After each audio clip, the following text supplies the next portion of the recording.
Okay. Today I want us to talk about the Second World War. Okay, the Second World War that started on the 1st of September, 1939, and ended on the 2nd of September, 1945. Okay, so I want us to talk about the Second World War and emphasis on Burma War. Okay, emphasis on Burma War. Okay, Burma War was the fight between the British and the Japanese. Okay, between the Western powers, between the British, the Europeans, and the Japanese. Okay, that was the Burma War. Okay, at the end of the war, the British actually won. They drove the Japanese away from the Burma. Okay, and that was the end of that war. Okay, now the emphasis I'm laying is on the Burma War. Okay, let's take note of that. Okay, now the Second World War started in 1939. Okay, these people were fighting these wars. Okay, and just as I told you that it is European war, I have always addressed it as European war because we Africans, we are not involved. We don't know what caused their problem. The only thing is they deceive us and take us to go and fight a war for them. That is what happens. They deceive us. Out of deception, they take us to go and fight their wars. We go and fight a war that we are not involved. A war we don't know the genesis of it. We don't know how it began. We don't know how it started. So that has just been the modus operandi. Okay. Now, the Burma War started on the 1st of January, 1942. Okay, the Burma War started 1st of January 1942. Okay, African soldiers were deployed. African soldiers were deployed. Over 90,000 West African soldiers were the people who fought that war, that Burma War. Over 90,000 of them. Okay, yes, they fought that war from the 1st of January 1942, and it ended. The Japanese surrendered. Okay, they won that victory in July. Okay, July, August, September. On the 2nd of September, then the Second World War ended. So it was actually your fathers. It was actually the Africans that fought that war and gained victory. Of course, all the wars has been fought by Africans. Okay, wars that we are not involved.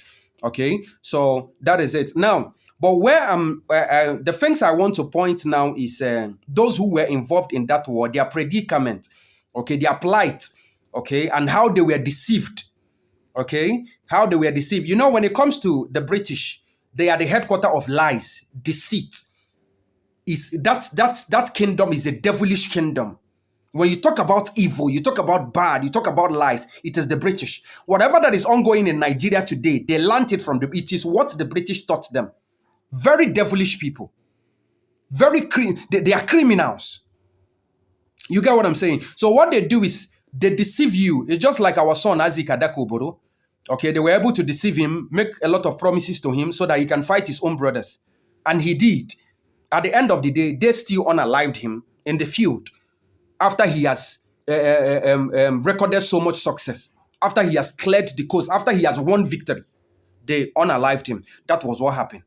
Kensaro, we were the same thing. They made promises to him so that he can do the things he did, which he did. At the end of the day, they were still the ones that unalived. So that is how the British works. That is how they operate. Okay. Now, I want to bring you the plight from a documentary. Okay, I can't play the video. I just picked up some things there. I will post it on the screen so that you see. Okay. Now, if you Google search this Burma War, they will tell you, commonly known as the Burma Campaign of World War II, was a series of brutal battles fought in the British colony of Burma, now Myanmar, from January 1942 to July 1945. Listen very well. Allied forces, primarily British, Indian and Chinese troops, fought to halt and reverse the Japanese invasion. Now look at it. Allied forces, primarily British. They will not tell you that the British soldiers that fought in that Burma War was handpicked. They are a people you can count. something just within, you can count them less than 50 or thereabout. They will not tell you this.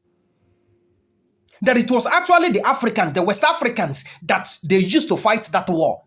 They will not tell you that those British that fought in that war was just handpicked. Just some little people you can just, once you sit here, you can just count them. They will not tell you.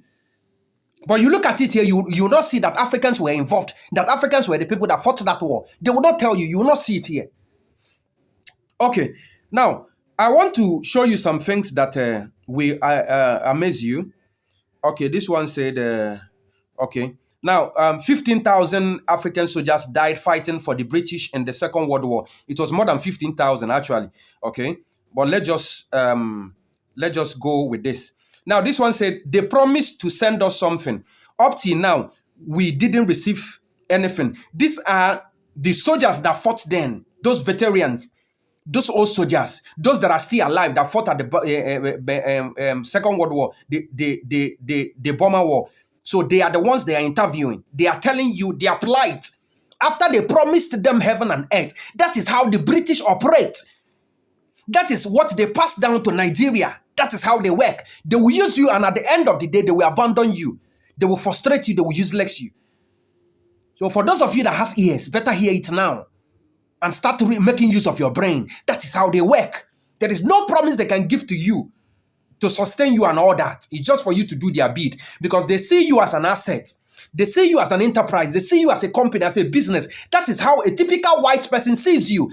That is how the Arab sees you. Understand this, oh black man and woman. Understand this. These people are not your friends. They are not your friends. They don't love you. They don't care about you. They do not care about you. Understand this. They will just use you, and they just want to use you to do their bid. And at the end of the day, they will dump you. That is how they work.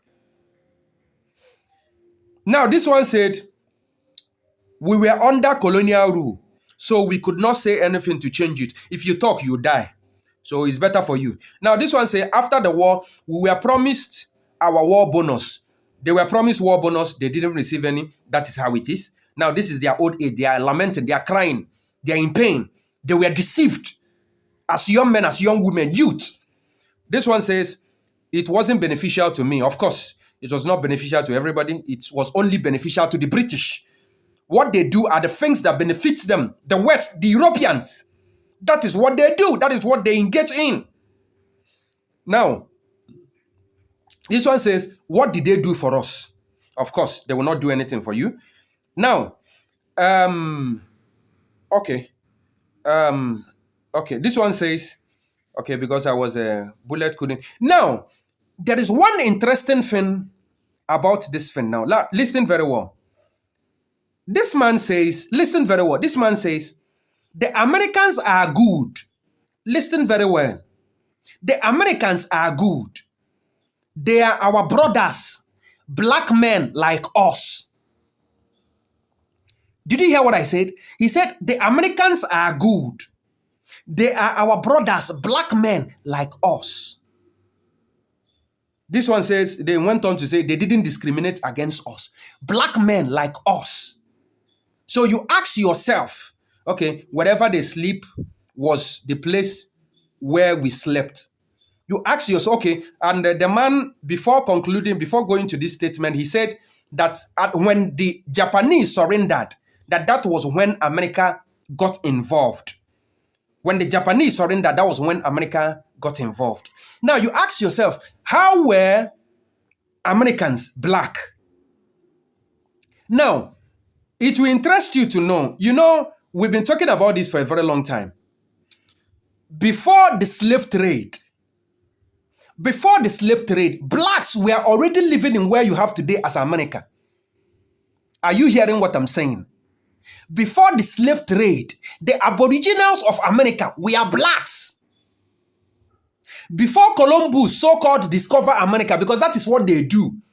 They discover something that has already been existing. That is their way. You have Victoria Fall, an indigenous river and water that people has already been fishing, taking their waters and doing everything in. They named it after Victoria. It became Victoria Fall. In Nigeria, you have the river that in Igbo land that our fathers has been farming, fishing, doing everything in the river. Another one idiot said he discovered it, Mungo Park. He said Mungo Park discovered it, something that was there before your coming. You discovered our river. So that is what they do. So before Columbus discovered America, Aboriginals, blacks were already there in America.